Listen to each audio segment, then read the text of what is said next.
Video número 3. Estrés y enfermedad, SIDA, cáncer y adicciones. En el siguiente video se abordarán los temas que se muestran a continuación. ¿Qué es el estrés? En 1936, el médico húngaro-canadiense Selye empezó a utilizar el concepto de estrés retomado de la física y las fuerzas dinámicas, en donde significa el efecto producido sobre un cuerpo o una estructura sólida. Por su parte, Cannon desarrolló y estudió el equilibrio o la constancia del medio interno corporal. Los organismos utilizan la homeostasis o equilibrio para volver a su estado óptimo después de ser desequilibrado por las demandas del medio. Dicho equilibrio se centra en la activación del sistema nervioso autónomo. Selye propuso el término homeostasia para designar los procesos fisiológicos coordinados que mantienen constante el medio interno mediante numerosos mecanismos fisiológicos. En 1939 se refirió a los niveles críticos de estrés, los cuales él mismo definió como aquellos que podrían provocar un debilitamiento de los mecanismos homeostáticos.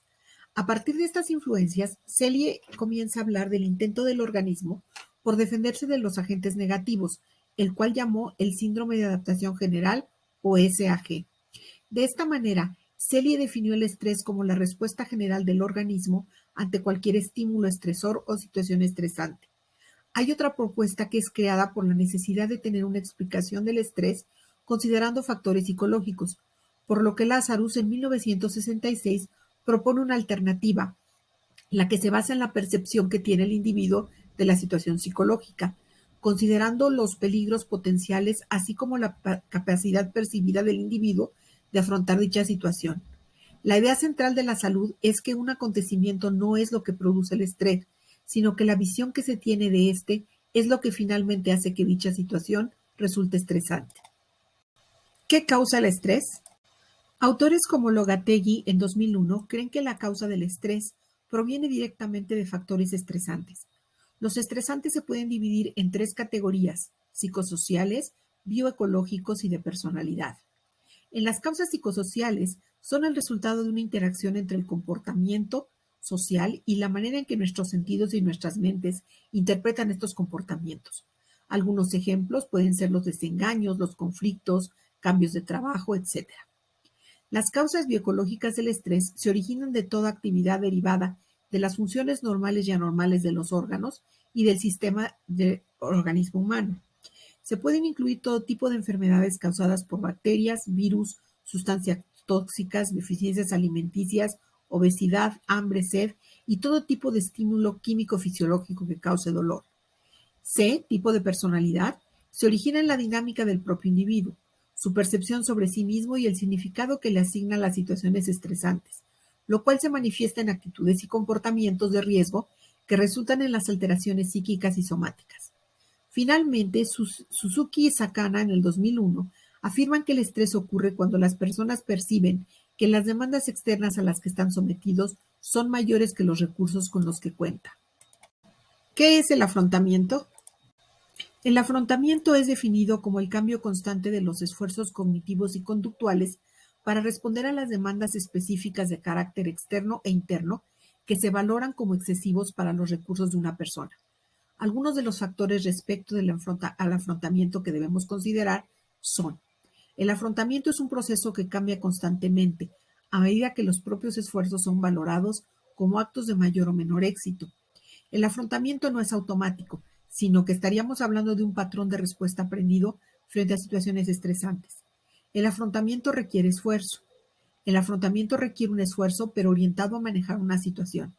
Según Lazarus, para que se dé el afrontamiento deben reunirse otros factores, como la salud y la energía, las creencias positivas, la capacidad para resolver los problemas, las habilidades sociales y finalmente el apoyo social. Dentro de las terapias que tratan el afrontamiento está la terapia cognitivo-conductual y la psicoeducación y ejercicios de relajación y respiración. ¿Qué relación existe entre el estrés y la enfermedad? El estrés modifica los hábitos relacionados con la salud, de manera que se reducen las conductas saludables y se caen conductas que pueden dañar la misma. También el estrés puede producir una alta activación fisiológica, lo que puede ocasionar en disfunciones como dolores de cabeza, problemas cardiovasculares, problemas digestivos, problemas sexuales, etc. y a su vez el estrés puede producir cambios en otros sistemas, por ejemplo en el sistema inmune, lo que hace aumentar el riesgo de infecciones y probabilidad de desarrollar enfermedades. Las personas que sufren arritmias, cefaleas, asma, trastornos de piel, disfunciones sexuales, trastornos digestivos, contracturas musculares, etcétera, por lo general presentan altos niveles de ansiedad. También el estrés nos puede llevar a tener errores cognitivos en la interpretación, ya sea de la activación fisiológica o de la conducta, o de los pensamientos o de las situaciones. Esto puede llevar a adquirir una serie de temores irracionales o fobias. Una persona sometida a estrés prolongado puede llegar a desarrollar ataques de pánico o crisis de ansiedad. Durante estas crisis, la persona interpreta erróneamente su activación fisiológica y piensa que le faltará el aire o que morirá en un ataque al corazón o que se mareará y caerá al suelo. ¿Qué conductas hacen del SIDA un problema de salud pública? El SIDA es considerado en México como una prioridad de atención dentro del Plan Nacional de Salud. Esta enfermedad es causada por el VIH o virus de inmunodeficiencia humana. Como todos los retrovirus, posee capacidad de mutación, lo cual hace difícil su control y la elaboración de una vacuna eficaz.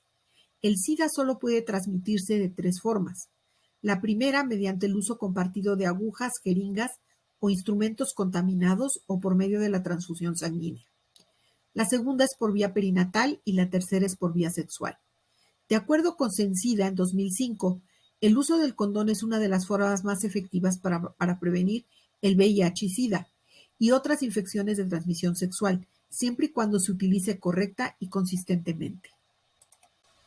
Algunas investigaciones han reportado distintas razones por las que los jóvenes no usan el condón, entre ellas que no es placentero o que su religión no se los permite o creen que no es apropiado usarlo con parejas ocasionales, que al usarlo los hombres pierden la erección o que se puede romper o que el VIH puede atravesar el látex o simplemente no sienten que tienen la capacidad percibida para usarlo.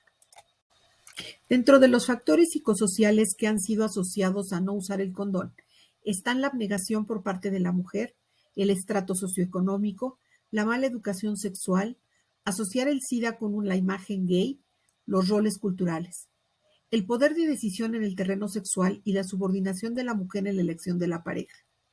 También se han considerado factores conductuales que están asociados al no uso del condón, como puede ser un déficit en habilidades para solicitar condones en la farmacia o falta de habilidades sociales para solicitarlo o negociarlo con la pareja.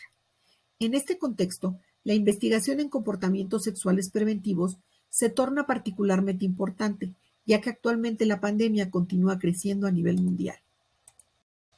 El dolor crónico. El manejo del dolor crónico está catalogado como uno de los más importantes problemas de salud pública contemporánea. Los psicólogos han ocupado un lugar crecientemente reconocido en la atención del dolor crónico, especialmente en el trabajo de las clínicas del dolor. La forma en que el dolor surge, se manifiesta y se alivia depende de variaciones culturales, relacionado con los comportamientos humanos y el estilo de vida.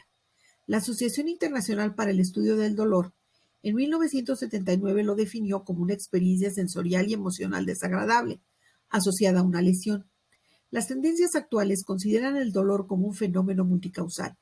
Por su progresión temporal, el dolor puede distinguirse por su inicio, que puede ser brusco o progresivo, por su curso, ya sea intermitente o continuo, o por su ritmicidad, ya sea diaria o estacional. Por su duración, puede ser crónico o agudo. El dolor crónico es aquel que se extiende después del tiempo en que normalmente debía haberse extinguido, o más de 6 meses o más. A partir de esta concepción, se ha creado una serie de modelos complejos multidimensionales para abordar el dolor.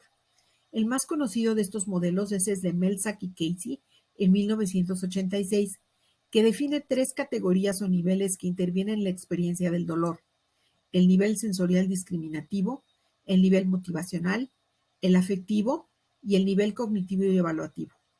Por su parte, Lesser, en 1980, sugiere un esquema jerárquico que corresponde a sustratos anatómicos específicos y que interactúan: nocicepción o energía térmica o dinámica potencialmente destructiva, tisular, que actúa sobre las terminaciones nerviosas de las fibras A, delta y C, dolor y sufrimiento y conductas del dolor. El diagnóstico psicológico del dolor parte de la premisa general de que hay que pedirle a la persona que lo describa u observar su conducta. El reporte del paciente debe ser la fuente primaria de la evaluación. El objeto de la evaluación psicológica se centra en aquellos factores psicosociales que intervienen en su cronificación y manifestación, como factores contextuales, cognitivos, emocionales y personales. Al recomendar intervenciones psicosociales del equipo de atención, se deben considerar específicamente lo siguiente: la intensidad del dolor, el pronóstico de duración del dolor, la lucidez mental del paciente, la experiencia previa del paciente con estas técnicas, la capacidad física del paciente y el deseo del enfermo de utilizar técnicas pasivas o activas. Los enfoques más empleados para el manejo psicológico de cualquier dolor son las terapias de modificación de la conducta, las técnicas cognitivo-conductuales, la hipnosis y la relajación, y en menor medida las terapias de orientación psicodinámica. ¿Qué es el cáncer? Las células cancerosas se comportan de manera distinta a las células normales y muestran ciertas características propias, como son la capacidad para formar metástasis, es decir, que migran e invaden nuevos tejidos, forman masas en lugares distantes también. La anaplasia o alteraciones histológicas, la autonomía, son altamente autónomas, y la clonalidad, se originan de una única célula que prolifera. El cáncer es una enfermedad multideterminada. Los factores se han agrupado en varias categorías: factores genéticos, factores hormonales y de reproducción, factores infecciosos, exposición a agentes ambientales y factores dependientes del comportamiento del individuo. Existe una fuerte correlación entre un comportamiento racional y antiemocional y la incidencia del cáncer, considerando que dicho comportamiento es congruente con el tipo C, y también los individuos de tipo 1, que no se distancian del objeto y permanecen en un estado de dependencia, por lo que son proclives a desarrollar el cáncer. Las relaciones entre depresión y cáncer han sido exploradas en dos direcciones posibles. Por un lado, se estudia la posibilidad de que la depresión sea una variable premórbida, buscando una relación etiológica entre depresión y cáncer. Por otro lado, es estudiado también la aparición de la depresión como reacción psicológica al diagnóstico y o al tratamiento del cáncer. ¿Por qué el cáncer produce estrés? Las características que hacen del cáncer un acontecimiento estresante son las siguientes: es una enfermedad que atenta directamente contra la propia supervivencia, supone connotaciones de muerte e incluso de vergüenza, puede suponer mutilación para el sujeto, el curso y el pronóstico normalmente son inciertos, los tratamientos son aversivos con efectos colaterales y disonancia con los esquemas o habituales de la enfermedad en los pacientes, el tratamiento interrumpe la vida cotidiana del sujeto y, como consecuencia de lo anterior, los hábitos de los pacientes deben cambiarse. Las propuestas terapéuticas hacia los pacientes con cáncer se dirigen a reducir los efectos estresores, disminuyendo el nivel de incertidumbre mediante la información clara sobre la enfermedad y los procesos terapéuticos que se deriven una vez establecido el diagnóstico. Algunas técnicas y estrategias que se han utilizado son el biofeedback, técnicas de relajación, hipnosis, estrategias cognitivas, incluyendo diversas técnicas como el entrenamiento de respuestas de afrontamiento, el control de pensamientos negativos, la expresión de sentimientos y el entrenamiento en solución de problemas. La terapia psicológica adyuvante o TPA es un modo sistemático de actuación psicológica centrada en un modelo cognitivo-conductual. El objetivo es aliviar el estrés y los trastornos psiquiátricos de estos enfermos. La terapia debe ser breve, aceptable para los pacientes y sus familias, fácil de realizar en los servicios de oncología y debe ser eficaz.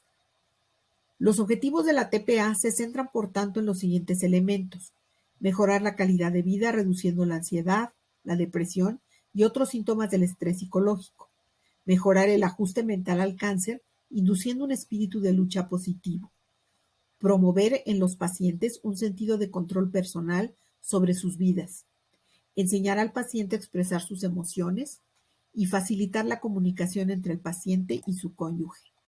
La TPA se compone de 3 etapas: fase inicial, donde se establece la alianza terapéutica; fase intermedia, se enseña al paciente a desafiar sus pensamientos automáticos, especialmente los negativos; y fase final que se dirige a prevenir las recaídas y planificar el futuro. La producción, el comercio y el consumo de drogas es el eje en el que descansan muchas economías en el mundo, lo que hace difícil su tratamiento y erradicación. Algunas de ellas son socialmente aceptables, lo cual hace aún más difícil su tratamiento. Entre ellas, el alcohol es una de las más extendidas. Hablar del alcohol es importante porque su uso está muy extendido entre nuestra sociedad. El alcoholismo es causante de varias enfermedades en forma directa, como la cirrosis hepática y la psicosis alcohólica, e indirectas como los accidentes, homicidios, etc., y constituye una de las primeras causas de muerte en países latinoamericanos como México. Esto es porque tiene prevalencias importantes de consumo, porque es un problema de salud, porque produce muchas muertes cada año, y es uno de los principales problemas del abuso y dependencia que trae graves problemas personales, familiares y sanitarios. En la población de mayor riesgo y prevalencia es en los jóvenes y adolescentes. El alcoholismo es un proceso que se caracteriza por 3 etapas. La primera etapa o prealcohólica, en la que la persona es una bebedora social y su consumo es controlado. Toma para escapar de las tensiones y posteriormente bebe con frecuencia para escapar de algo. En una segunda fase que se denomina alcohólica temprana, la persona comienza con la pérdida del conocimiento. Sus acciones van encaminadas a una preocupación constante por el alcohol. Comienza a beber solo a tomar los primeros tragos de golpe. También puede aparecer un sentimiento de culpa. Ofrece excusas para beber y resta importancia a la cantidad de alcohol que ha consumido. Finalmente, la última fase se denomina alcohólica verdadera, en la cual la vida de las personas gira en torno al alcohol. Su aspecto físico, sus relaciones familiares, su trabajo y sus posesiones son descuidados y comienza a deteriorarse. Bebe para consolarse por autocompasión. La familia evita discusiones con ellos ya que no pueden parar después de la primera copa. Comienzan a ingerir alcohol a toda hora. Esconden botellas en la casa o en su oficina. Descuidan su nutrición, su vida familiar se deteriora completamente y requieren ayuda social, médica y psicológica para evitar la muerte por alcohol. Para ese entonces ya se presentan daños hepáticos y posible daño en el tejido cerebral.